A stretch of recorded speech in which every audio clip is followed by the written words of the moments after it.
So it's a sunny good morning, actually, from South Africa, and good evening to you, Ian. Welcome to everybody to our 19th seminar, our ISCIA Seminar series of Horizon 55. On this occasion, I'm absolutely delighted to be joined by Ian Buchanan, all the way from Australia. Uh, Ian is Professor of Critical Theory and Cultural Studies at the University of Wollongong, which I've just Googled and apparently is 80 kilometers south of Sydney, for those of us who don't know.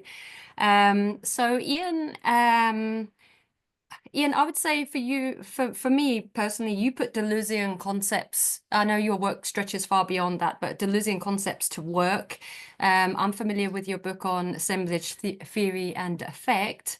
In this particular episode, Ian's going to talk to us about the scream of nature and asks, or at least poses the question, whether or not our collective antenna is able to or is any longer tuned to the frequency of nature, as it perhaps was in Munch's time when the screen was painted. So I'm interested to hear, Ian, what your thoughts are on all of this, what your take is on the scream of nature and how it feeds into our ideas of the future. So yeah, without any further ado, I'll hand over to you. Thank you very much. So just two small corrections to your introduction. Firstly, I'm actually in Jakarta right now, not in Australia. And secondly, I'm no longer at the University of Wollongong. So I'm approaching this talk by I kind of got interested in Munch because of the way Jameson writes about it, and so I'm sort of approaching this from the perspective of what Jameson had to say about modernity. Because one of his claims about modernity is that modernity spelled the end of nature as a sort of concept that we kind of have a meaningful exchange with. So that's kind of the preface, and it's a sort of talk about how to think about literary text from the perspective of allegory.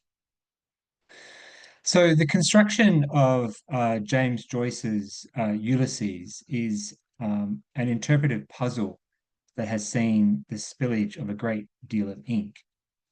And the essential question is what one should make of the allusion to Homer's Odyssey that gives the novel its structure. Is it an allegory? Now, Jameson's answer to this question is both surprising and typical. He argues that the much talked about parallel in Joyce's Ulysses between his account of Dublin life and Homer's Odyssey is merely organizational and not intended to endow the former with meaning or change how we see the latter. So Jameson suggests that the more interesting question in this context is to ask what historical necessity required this particular complex textual structure or reading operation in the first place. And he suggests we can make some headway answering this question with regards to Joyce by evoking the philosophical concept, but also the existential experience called contingency. Modernity, he argues, brought with it the dissociation of the meaning of things and the existence of things, such that at the extreme, it led to a prohibition against symbolism for its illicit transformation of existing things into so many visible or tangible meanings. Now, this split, he argues, arises from the paradoxical experience of the disappearance of nature, which until then had been regarded as synonymous with the contingent, and its replacement with human productions or history, which by definition ought not to appear contingent in the same way. And yet productions or history, which by definition ought not to appear contingent in the same way, and yet, sorry, I'm going a bit cross-eyed here, and yet because of the sheer proliferation of human-made things, had begun to do so.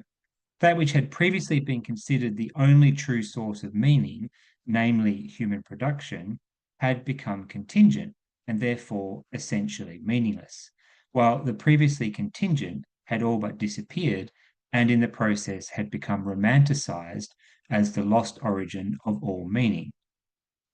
And this theme persists in contemporary critical discourse of the so-called more than human.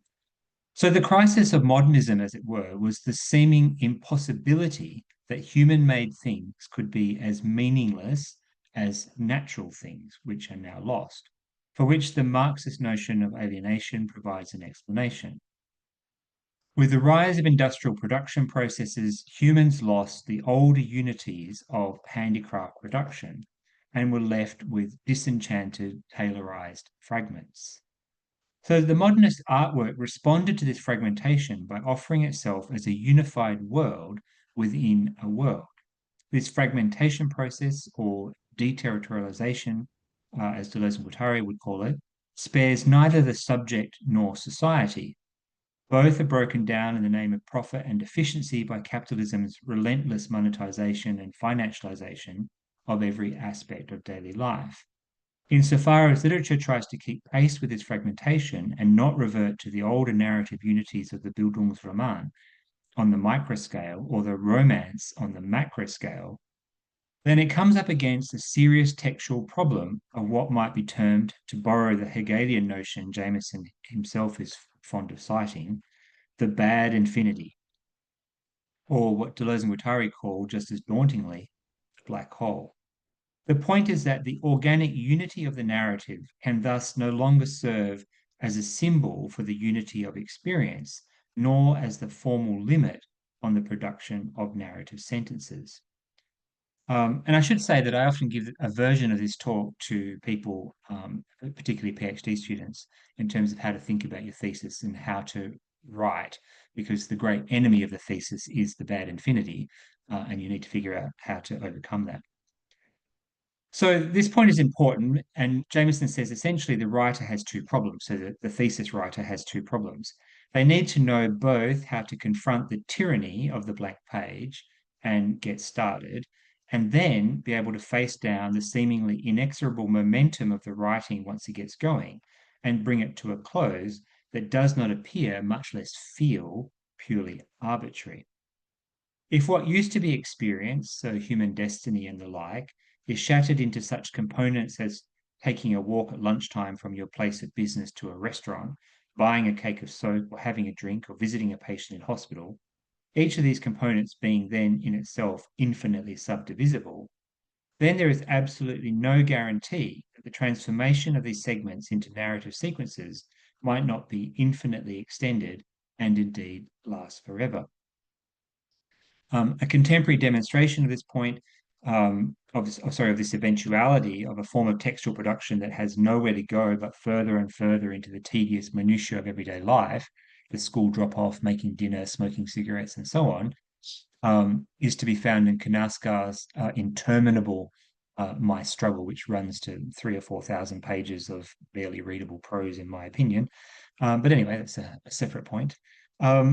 Jameson stages his argument concerning, sorry, I missed a second. Well, what this is leading to then is that Jameson, in one of his more notorious cultural prognostications of recent times, famously said that in the postmodern era, which is, I guess, still our own, is characterized by the waning of affect. For the most part, affect theory and a chorus led by Masumi has regarded this claim to be so self-evidently wrong, it doesn't even require a refutation. Affect is manifestly anything but on the wane. I don't think this is necessarily true, and I kind of wrote this as kind of a long response to that claim. So Jameson stages his argument concerning the waning of affect in epochal terms as the difference in the interpretive demands and interpretive possibilities between Van Gogh's pair of shoes and Warhol's diamond dust shoes. Ultimately, he argues that it is the changes in the world that have forced changes in the art, such that the techniques of one era no longer feel relevant to the next. And he offers two hermeneutical ways of thinking about Van Gogh's painting, both of which presume the need to set the painting within an imaginative context in order to derive meaning from it.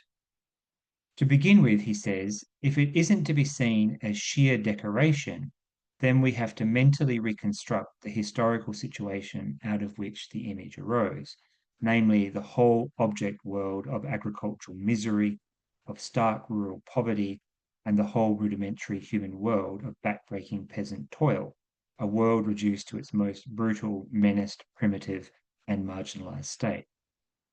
Against this rather grim background, Van Gogh's colourful transformation of a drab peasant object world into the most glorious materialization of pure colour in oil paint is to be seen as a utopian gesture, an act of compensation which ends up producing a whole new utopian realm of the senses that complements and compensates the fragmentations of modern life.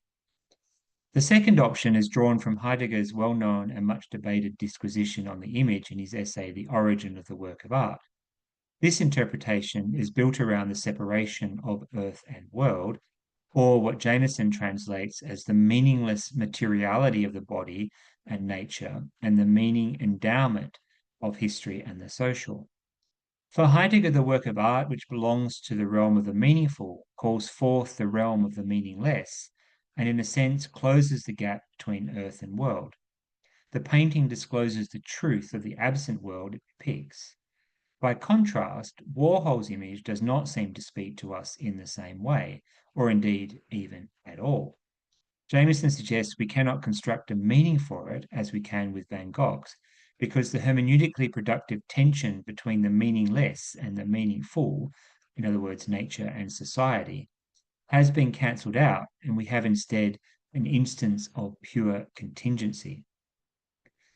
So, in a startling turn of phrase, Jameson describes the content of Warhol's image as a random collection of dead objects hanging out together on the canvas like so many turnips, as shorn of their earlier life world as the pile of shoes left over from Auschwitz, or the remainders and tokens of some incomprehensible and tragic fire in a packed dance hall.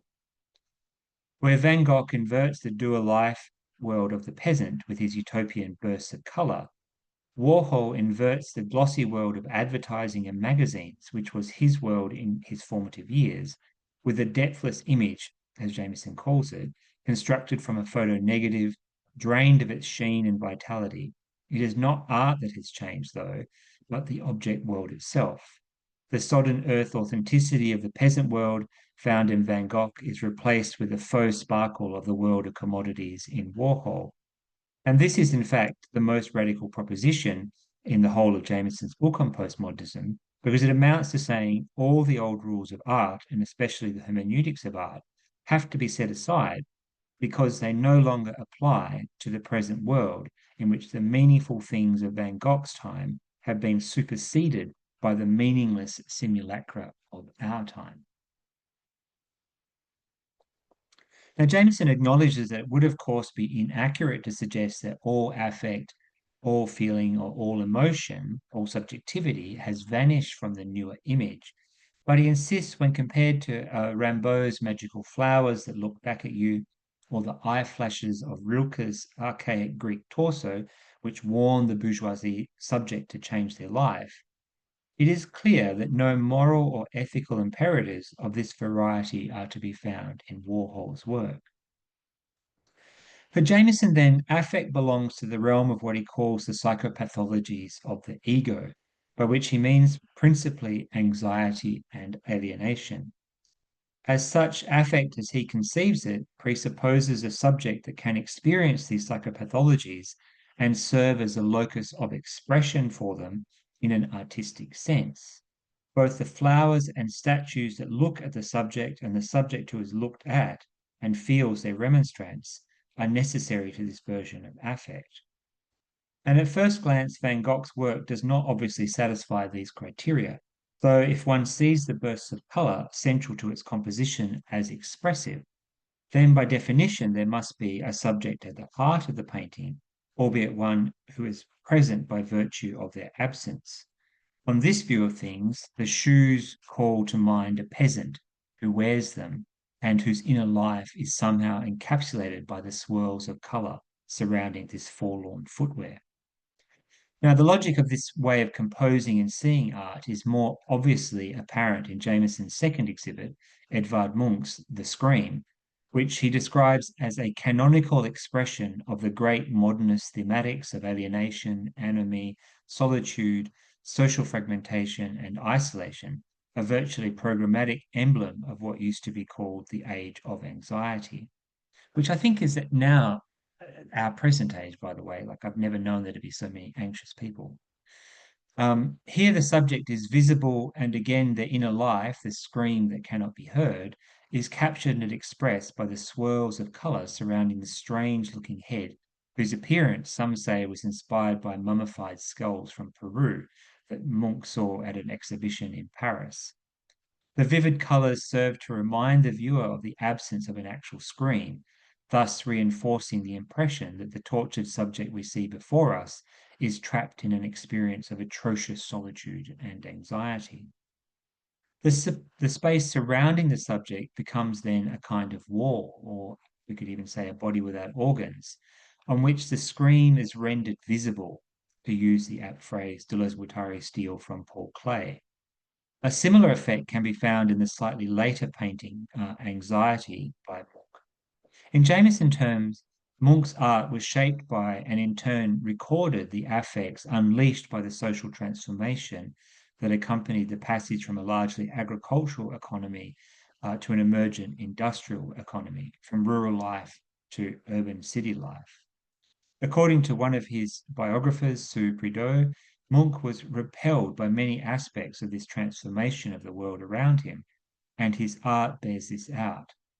She also claims that Munch's inspiration for the scream came to him when he visited Ekeberg, a hilltop neighborhood in the east of Oslo that overlooks the city's waterfront district, which is where the Munch Museum is now built, by the way, waterfront district, a crucial focal point of the industrializing economy.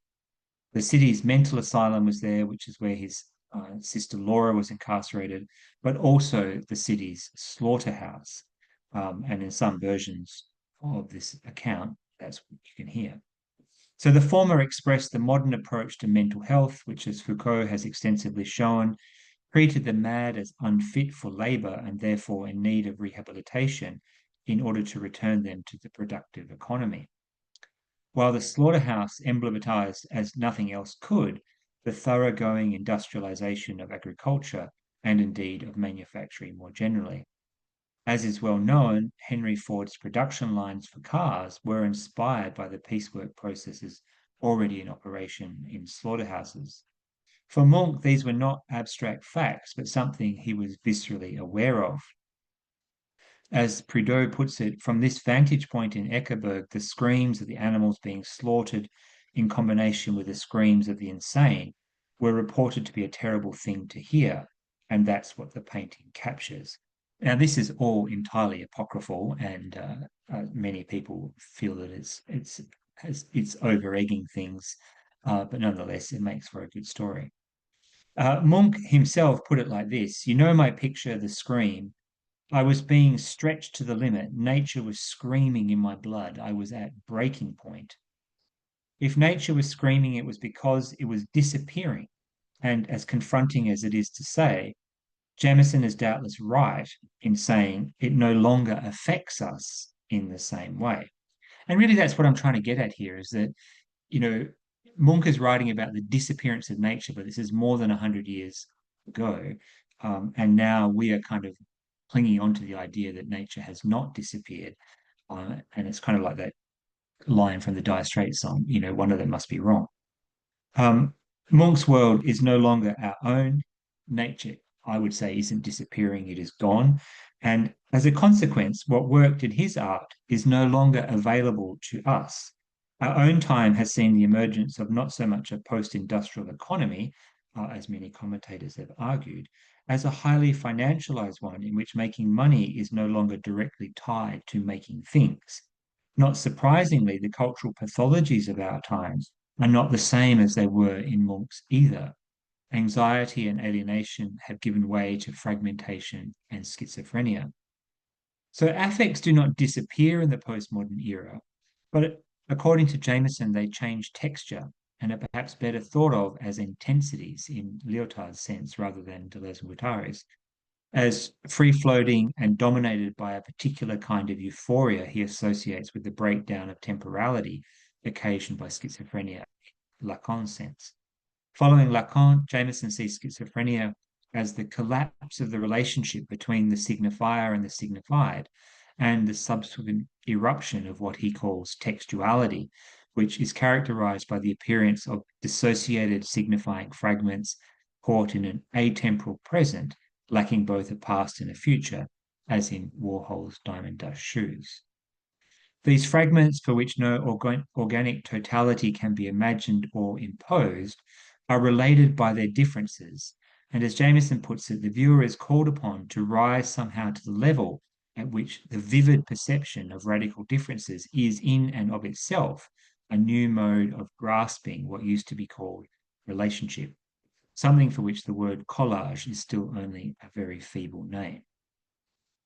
You have to set aside then the ideas of the organic whole, the Gestalt, the gesamte Kunstwerk, even the auteur, if we want to grasp what Jameson is arguing here. For what he is proposing is a notion of the whole that is in some way independent of, or at least not dependent on its parts, and vice versa. And this is where Jameson and Deleuze and Guattari converge, which I won't go into. Jameson offers a more developed account of this thesis with specific reference to affect in his book, The Antinomies of Realism. And I should say from the outset that I'm not necessarily in agreement with everything that he writes in that book concerning the nature of affect, but nonetheless, I think it's still interesting. But I nevertheless find his account of affect useful for my purposes. He extends the idea articulated above of the separation between story and what might be called detail, taking Balzac and Flaubert as his examples. In Balzac, he says, everything that looks like a physical sensation, a musty smell, a rancid taste, a greasy fabric, always means something. It is a sign or allegory of the moral or social status of a given character. By the time Flaubert comes along and begins publishing near the end of Balzac's life, such descriptions had become stereotypes, thus losing their capacity to act as allegorical vehicles. By the same token, freed from their allegorical burden, these newly autonomous sensory descriptions become available to register a different set of meanings, which Jameson designates as affect. His point of reference here is Roland Barthes' notion of the reality effect. These descriptions are autonomous in the sense that, as Barthes discusses, they appear not to serve any structural or narratological purpose in that they do not advance the story in any obvious way. To some observers, they are considered superfluous, mere useless details. But as Barthes shows, the opposite is the case. These bagatelle details, the texture or the fabric of someone's shirt, the color of their eyes, the brand of cigarette they smoke, and so on, are all signifiers of the real. They do not denote real things, rather they connote that we are in the presence of the verifiably real. So Umberto Eco has shown that this reality effect, as Barthes called it, is central to mass market fiction. James Bond's everyday life, his taste for Egyptian cotton sheets, specific vintages of wine and cocktails that are shaken, not stirred, collectively counterbalance the manifest unreality of his exploits, which constantly test the limits of the reader's credulity. As Eco notes, Fleming skips quickly over the big events, such as an attack on Fort Knox, but dilates lengthily and lovingly on the desirable objects and experiences. In Eco's view, it is Bond's taste and sensuousness that appeals to the reader, that solicits our identification, not his adventures. Although they signify the real, these details remain, as Jameson insists, unassimilable to meaning, to verbal and intellectual abstract names, and to the rational conceptualization as such. That is to say, these details actively repel all forms of allegorical appropriation and narrative integration. In Jameson's view, they remain firmly on the side of the body, which he qualifies elsewhere as the body without organs. As such, affect is essentially a language problem, or better yet, a representational problem.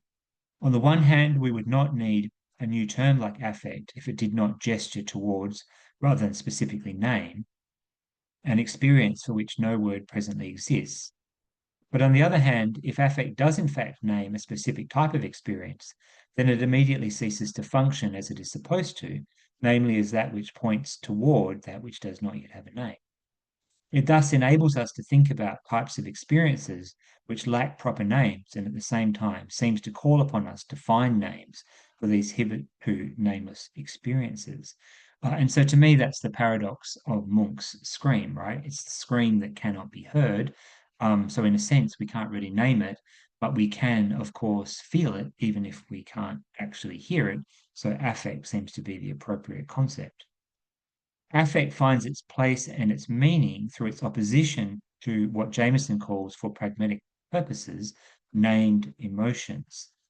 His implication is that affects refer to a category of feelings that elude the grasp of language, while emotions refer to phenomena that we think about in terms of names, such as love, hate, and so on. This provides the occasion then to mention another adjustment we have to make in thinking in order to embrace some of Deleuze and Guattari's ideas around schizoanalysis, and that is the need to set aside psychoanalysis's reliance on association and resemblance. Jameson's position is that affect cannot be assimilated by these means. It is a kind of anti-memory, as Deleuze and Guattari put it, in that it constantly exceeds all attempts to read it in associative or symbolic terms. So the question all this begs, though, and this is the reason why I've kind of wanted to make this detour through Jameson, is whether or not this distinction between affect and intensity holds up to scrutiny. It is my sense that it doesn't, and I want to suggest it's worth thinking in detail about why this might be and how we might deal with it, because it goes to the heart of how affect works as a concept. And in the book that I just finished writing about Deleuze and affect, I kind of make the point that Deleuze and Guattari never draw a hard distinction between affect and intensity, or any of the other several terms they often use in its stead, such as becoming and hexaety and feelings and so on. And I tend to think all these terms taken together should be considered a subset of the umbrella term of desire. Now, on the face of it, this might appear conceptually weak on their part not to make a sharp distinction between the terms. But I think what Jameson's work demonstrates is the fact that sharp distinctions between terms are difficult, if not impossible, to sustain on their own. And this can be seen in Jameson's return to this topic in his book on realism, which technically precedes the book on postmodernism in his 6-volume series of books, but they were in fact published 30 years later. Jameson positions realism as the moment when affect takes center stage in the development of new literary forms, especially in the novel. Its decisive characteristic is the elaboration of new species of temporality, a kind of perpetual present that sits outside of the past, present, future framework in which temporality is typically thought. The content of this new form is affect. It is affects that circulate in this new kind of insurrectionary present, as he calls it, taking the notion from Alexander Kluger. And there are, however, two problems with this account. First, it is more or less identical to the definition he gave for the postmodern, which similarly turns on the elaboration of perpetual present. And second, it brings us no closer to a definition of affect. So Jameson addresses the first of these two problems by suggesting that, in contrast to the perpetual present of schizophrenia, the perpetual present of postmodern times is better characterized as a reduction to the body, inasmuch as the body is all that remains in any tendential reduction of experience to the present as such. The isolated body, as Jameson puts it, is subject to global waves of generalized sensations that he wants to call affect. To get a sense of what he means in this, we can turn to his book on postmodernism and his discussion of Marguerite Séchahay's somewhat misleadingly titled book, Autobiography of a Schizophrenic Girl. It is misleading because it's not actually Séchahay's autobiography, but rather that of her patient, Renee, who recounted it to her in therapy. Jameson writes, this experience suggests the following. First, the breakdown of temporality suddenly releases this present of time from all the activities and intentionalities that might focus it and make it the space of praxis. Thereby isolated, that present suddenly engulfs the subject with indescribable vividness, the materiality of perception properly overwhelming, which effectively dramatizes the power of the material, or better still, the literal signifier in isolation. And readers of Anti-Oedipus will doubtless find a great deal here that resonates with the opening lines of that book, especially the passages quoted from Buchner's Lenz. He thought that it must be a feeling of endless bliss to be in contact with the profound life of every form, to have a soul for rocks, metals, water, and plants, to take it into himself as in a dream, every element of nature, like flowers that breathe with the waxing and waning of the moon. The same sense of indescribable vividness and loss of intentionality is to be found in both. And this brings us to the second issue, the absence of a definition of affect, which Jameson addresses by returning to the division between the meaningful, which he here transcribes as allegory, and the meaningless, which becomes affect. The distinction between the two can be seen, he suggests, in the difference in the way sensory language works in Balzac and Flaubert. In Balzac, everything looks like a physical sensation, but in Flaubert, that no longer works, as I've already talked about. And these descriptions are autonomous, as Barthes puts it, in the sense that they appear not to serve any structural or narratological purpose, and they do not advance the story in any obvious way.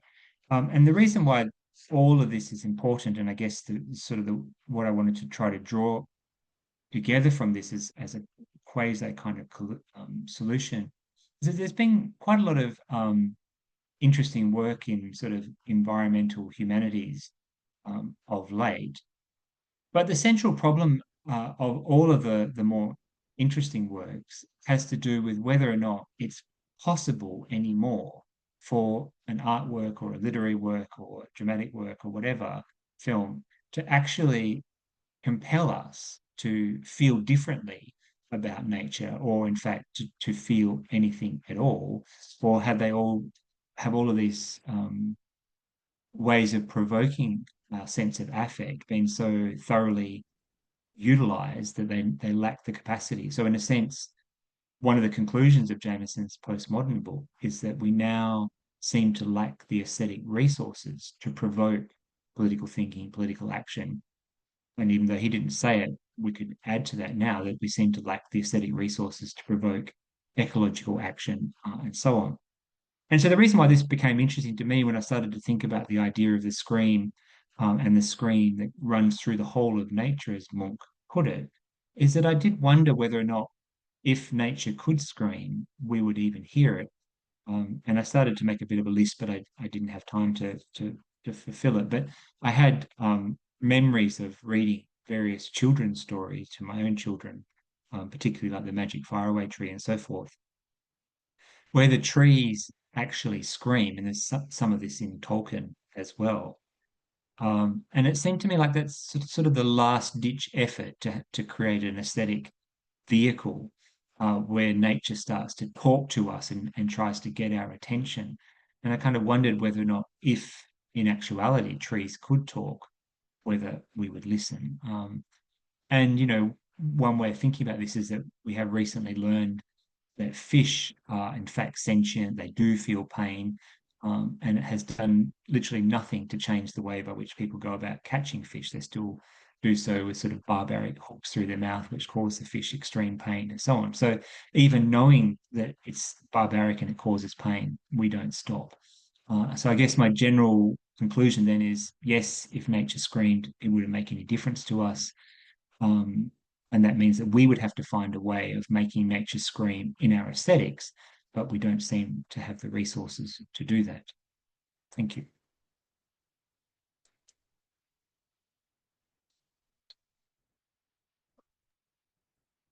Thank you, Ian. Okay. Sorry if that was too gloomy. No, it's not gloomy. It's pertinent, and I think it's important, actually. Although it is Friday. Where are you in Jakarta? I apologize for my lack of information about where you are. What are you doing there before I get on with the questions? You're there in Jakarta? I'm here as a visiting professor at the Islamic University, State University. Basically just working with colleagues and helping PhD students to write their dissertations and get their head around the demands of what Western journals are placing on them. Yeah. I've actually been to Jakarta back good 25 years ago, and it was an astonishingly mad city, like big and crazy and busy. And so I think a lot of what you're talking about today with the scream of nature and all of your Jamison's take on the postmodern era and industrialism and its tying in with art. I've just been a bit jolted back into my memories of Jakarta and how shocked I was by Jakarta when I was like a young whippersnapper. I think your talk's really important, Ian, and if it's depressing, well, then that's possibly representative of the times and, and the context. I want to offer the floor for everyone to gather their thoughts and pose any questions and make any comments, and we'll take those happily. You know, what came to my mind, I actually typed it into the chat box. What came to my mind when you were talking about the disappearance of nature, I'm just going to post it here. Oh, no. Okay, it's not letting me post it. I'm not sure if you're familiar with Kidner's book, Nature and Experience in the Culture of Delusion, How Industrial Society Lost Touch with Reality. And the reason I bring this up in relation to your talk is because Kidner wrote this passage, and it sort of it came to mind numerous times while you were talking in terms of the disappearance of nature and wider nature, I should say. And he writes, if a forest is clear-cut, then this is an act of violence that is easily recognizable, and given enough time, it is partially reversible. But if the once forested area becomes an industrial estate, a more fundamental disappearance has occurred. The area that was once forest has been inducted into another realm entirely, that of the industrial world. And while the new area may appear peaceful and even attractively landscaped, no trace will remain of the violence of its birth. The death of the forest, like its life, is forgotten, becoming a romantic myth, and the industrial estate seems immaculately conceived, born out of nothing. To talk of the violence inherent in the building of the estate seems as inappropriate as talking of the violence associated with my armchair. These entities are made to appear as if they belong to an entirely separate realm from the natural, so that their death throes of the natural entities involved in their production are disassociated from the realities we live amongst. So I think that this is a really important point, because I don't know about you, Ian, but I see all around me the disappearance happening sort of in real time. I live in quite a wild area. There's a chance you've even been here because Andrea has a plot here too. And you kind of, you physically see the disappearance. And without sort of honing on about my own experience too much, I actually hear the literal scream. There's a neighbor up the road who catches the porcupines, for example, to remove them. You hear them screaming when he does that. You hear the baboons screaming when people fire their guns at them, or paintball guns, and then the two different troops start fighting, and you hear the literal screams. I think, I guess my question is, in terms of the disappearance of nature, I think I'm really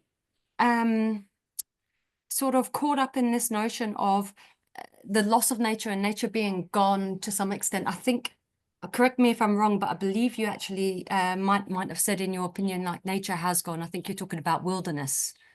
You know, in any sort of true sense, the word isn't entirely gone. Even the Kruger National Park is, you know, it's not really a true wilderness, or not at all. So when it comes to disappearance, is there perhaps a chance that instead of looking to entities and species and wider natural outdoor spaces as being the place to look for to sort of recognize the scream, to recognize these issues, to sort of bring some effect to this situation, perhaps it's within our own humanity that we need to look? Because I noticed there's talk of this binary of the nature versus society and culture, which reifies it a bit. But perhaps the exuberant sort of levels of depression and anxiety around the world. I mean, in the industrialized world, anxiety and depression are the leading cause of daily living disability, not physical ailments. So I'm wondering if the scream of nature is actually the scream of humanity as nature too. In other words, do we need to look into wider nature to start to lean into these problems and to try and find or feel our way out of them, is there not a way that we can actually relate to how humankind is suffering from the very same maladies, if you like? And I'm not just talking about mental health issues, although that's pertinent in the industrialized world. I'm also talking about growing inequalities and poverty and those kind of things. So must we look, I'm not even really sure what my question is, but I am wondering if nature is really disappearing so much, and if Kidner's right that we can't sort of romanticize or remember or connect with something that has been so long gone that the scream is no longer even an echo. Maybe it's within our own humanity and the problems that we're experiencing that we can find some sort of way through. Do you think that those things are Well, connected? I don't know if we can find some way through. That's kind of a big question. But I think that Yeah.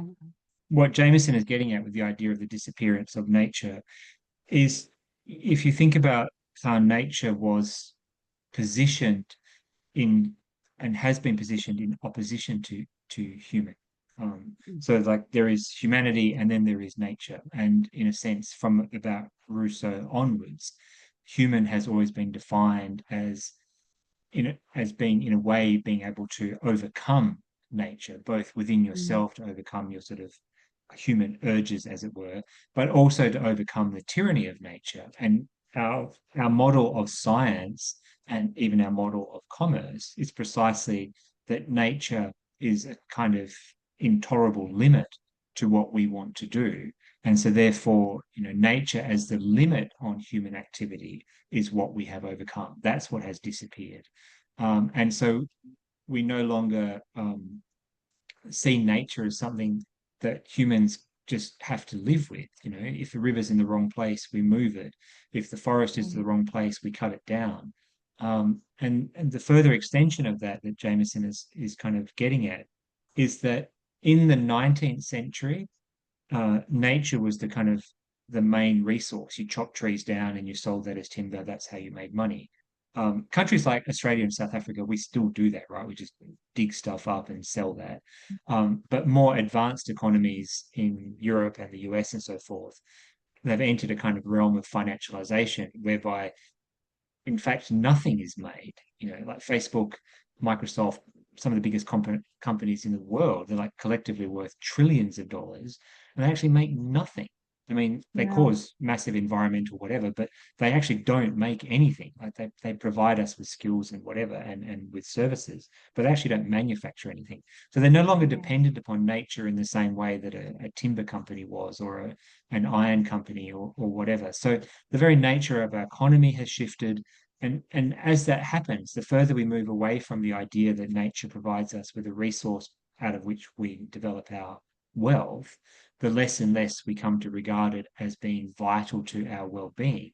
And so that, in a sense, is where the sort of green movement, the ecological movement, is fighting a constantly losing battle, because they Yeah. can't quite capture the sense that nature matters to us in the way that, say, 200 years ago, people regarded as matter. Yeah. No, I totally hear you. It's constantly shifting sand, but it feels like there's the same perennial issues that are at play. They just perhaps take on different avatars. It's hard for me to get my mind into the industrialized, sort of highly urbanized context, because I have an outside office. I'm so immersed in nature that to me it's everywhere, and it's demanding our attention and my attention continuously all the time. I mean, I've got a chopping board where I made an egg sandwich about an hour ago up there, and there's literally about 100 ants running around on it as I speak, because they've missioned in. So to me, it feels like there's so much there to save and to work with and to listen to and to speak for, if to put it a different way. But that's just my own individualistic take on things. I've got more I can ask, but I first of all want to just check if anybody would like to pose a question. Andrea is saying she would like to chip in. We've got Vanessa. Apologies if I get the order wrong. For some reason, they don't come up in a list for you. Can we hear from Vanessa, please? You have your hand up. Thank you very much for organizing this great lecture. And for your insightful comments, Professor Buchanan.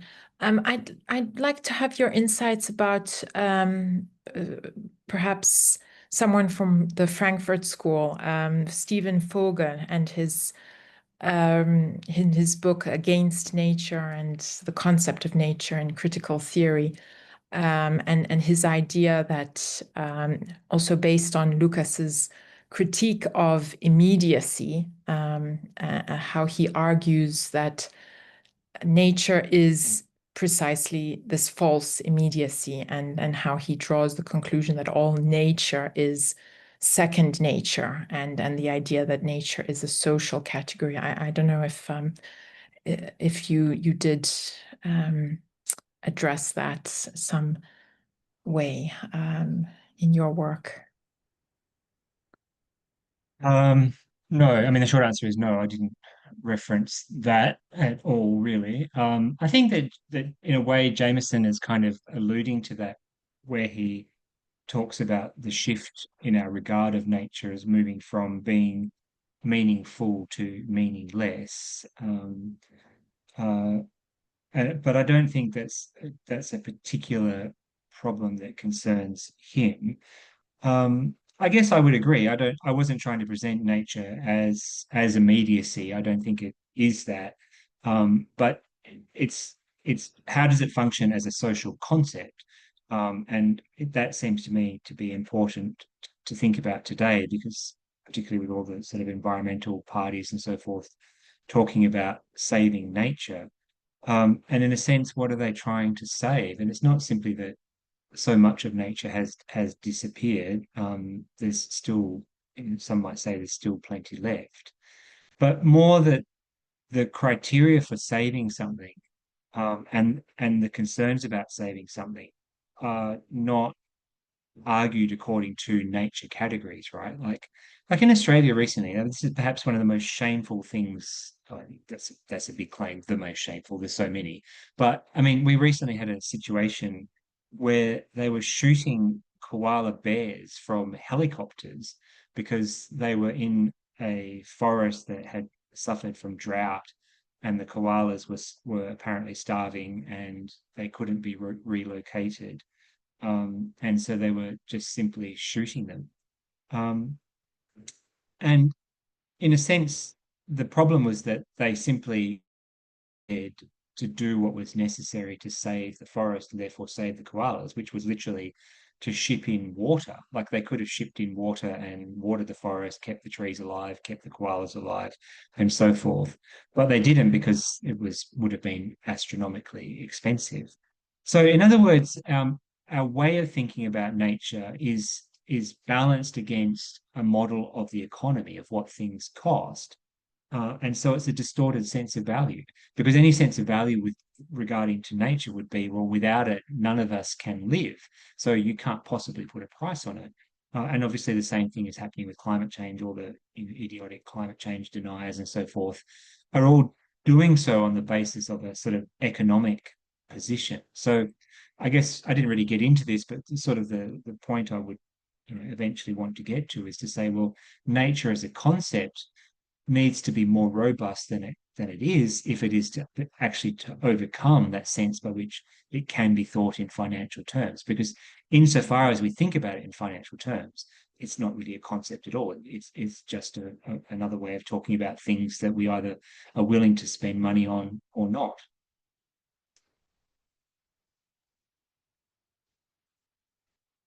Okay, Thank thumbs you. up from Thank Vanessa. you very much.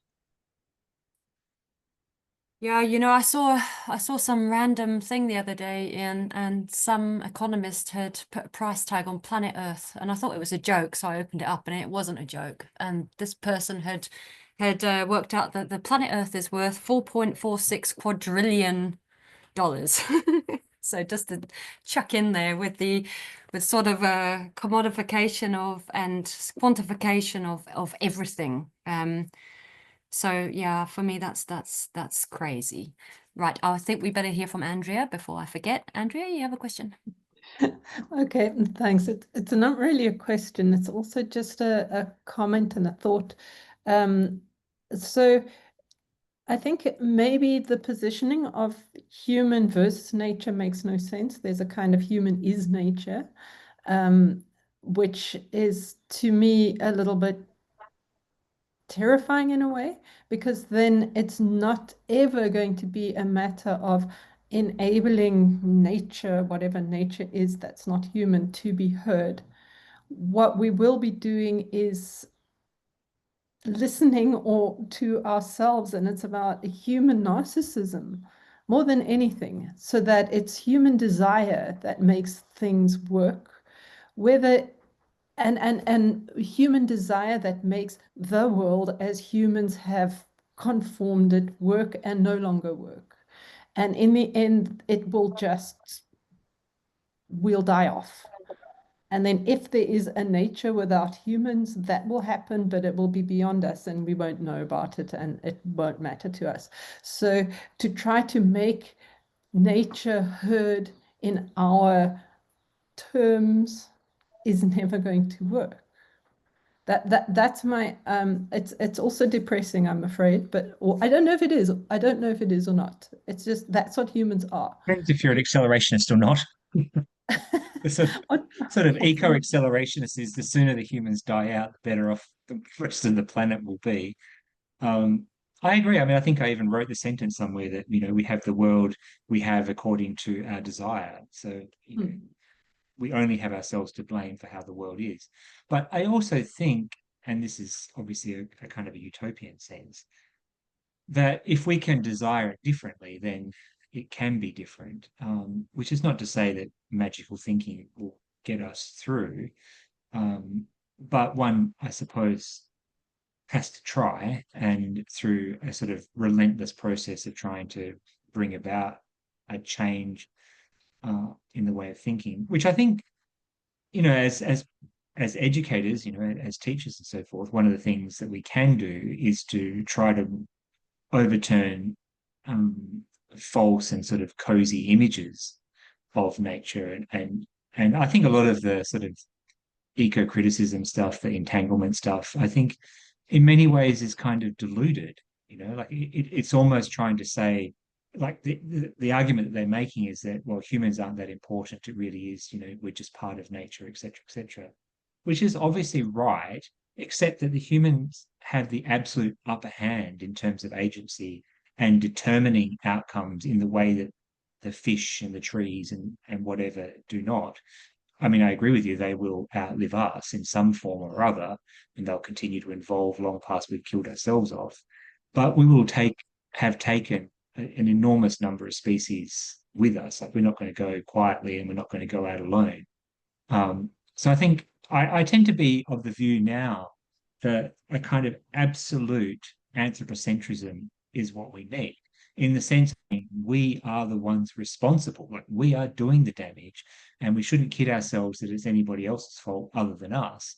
And if we take responsibility in that sort of radical sense of saying we are the ones who are responsible, then perhaps that's the starting point for a conversation about, well, we also have a responsibility to care. Yes, thank you. I love that. I love that absolute anthropocentrism. I think I'm going to steal that from you and use it.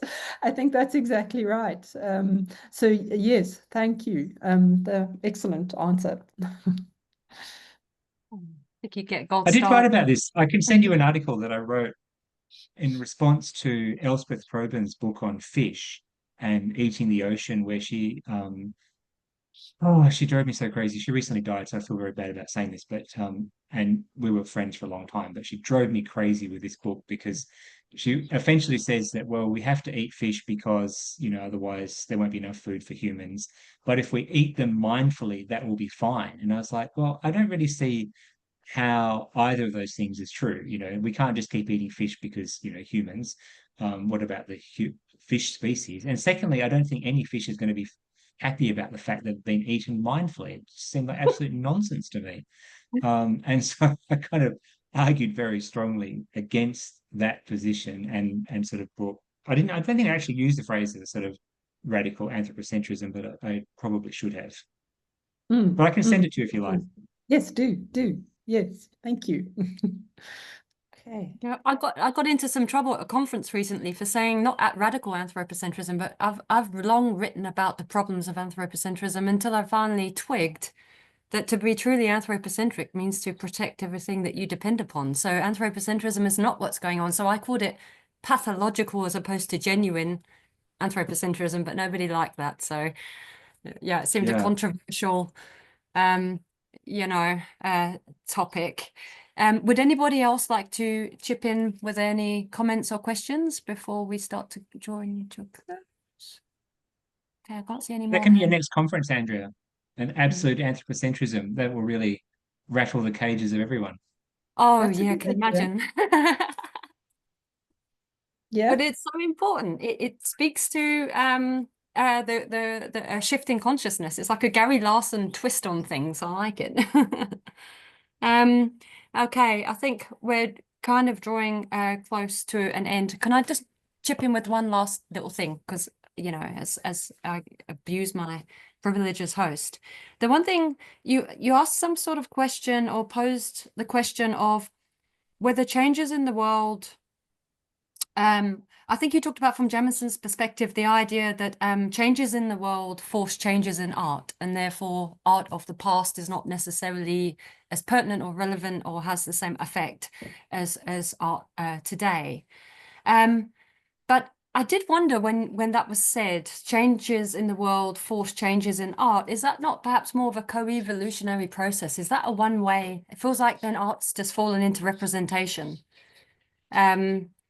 Is perhaps art not also, when I say co-evolution, human creativity, is it not also a vehicle for emergence? Is it not also, does it not have its own trajectory aside from, it just feels like pushing art into the realm of being responsive to the world seems to do away with the whole imagination involved, the whole imaginary, the whole virtual dimension of living. So I just wondered if So he's not saying that. He's not saying maybe I either misinterpreted. that art is, it's not even from him. But anyway, so it's a model of hermeneutics. But so you could find this in Gadamer and Heidegger and so forth. But the idea is not that art is a representation or that it's necessarily responding to the world.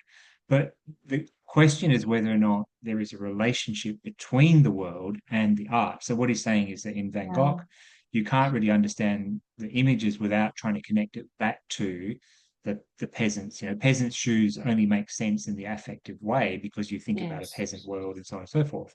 But then he's saying that with Warhol, that's no longer true. You can't look at a pile of ballerina shoes in the way that he depicts them and think that this has anything to do with the life world of ballerinas. It's kind of moved in a different direction, and there's a new hermeneutic demand upon us to try to understand it.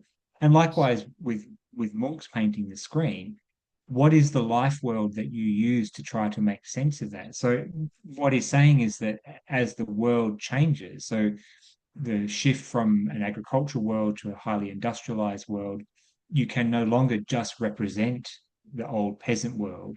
A new kind of thing has come out. But like if you paint a picture of a smokestack, it doesn't have the evocative nature of a pair of shoes because nobody lives that. You know, the shoes are lived, so you can paint them, and lived experience helps us to make sense of it. But a smokestack doesn't work in the same way.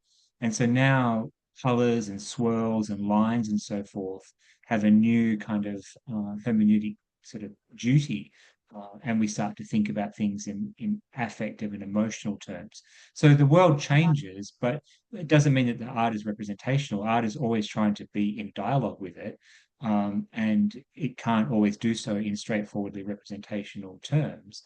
And, you know, you go to a contemporary art gallery now and you look at contemporary art, most of that can only be understood in, and this is something else that Jameson talks about, can only be understood in relation to a concept. It's no longer has any representational or even a hermeneutic relationship to the world as such, but it relates to concepts. So it tries to say, well, how can we dramatize a word like nature or a word like loss or a word like anxiety or whatever And it's saying that there is no painting that you could make of that. There is no image that you could do of that. So it needs some sort of kinetic sculpture to sort of come out, capture it. So that's what it means. Like the world changes and our understanding of it is constantly shifting with it until we reach the point where it's no longer possible to have a straightforward representation. So art has to do a new kind of work. Okay, no, that makes perfect sense. Thank you. That's clear. Okay. Yeah, it's interesting. Cultural I highly relative. recommend Jameson's postmodernism book. It's 40 years old, just turned 40 or so. And it's, I think most people read the first chapter and then think, yep, got it. But it's actually the last chapter that's the most interesting, because what I recently reread it because Jameson died last year and I was genuinely missing him. So I kind of had started to reread some of his books. And I reread that one. And in the last chapter, he's essentially saying that as neoliberalism was taking hold 40 odd years ago, that it was transforming everything about how we think about the world. And I think only now are we beginning to see what that really looks like. And I don't think we have an adequate aesthetic response to neoliberalism. Like, to me, that would be a very interesting challenge. What would be an aesthetic response to neoliberalism, whereby we have shift all the sort of the ways by which we think about what is important from, you know, human feeling to the bottom line, that government is trying to measure everything in terms of a sort of a business model. And where's the aesthetic sort of response to that problem? And I think that's the thing that Jameson poses at the end of that book, which I think is fascinating, and that art, in a sense, has yet to respond to. Yeah, absolutely. A lot to ponder. I'm definitely going to look into it. Thank you so much. I think everybody, we might be at the end of this session. Great thanks to you, Ian. Appreciate your time. Thank you for joining us. Thank you all.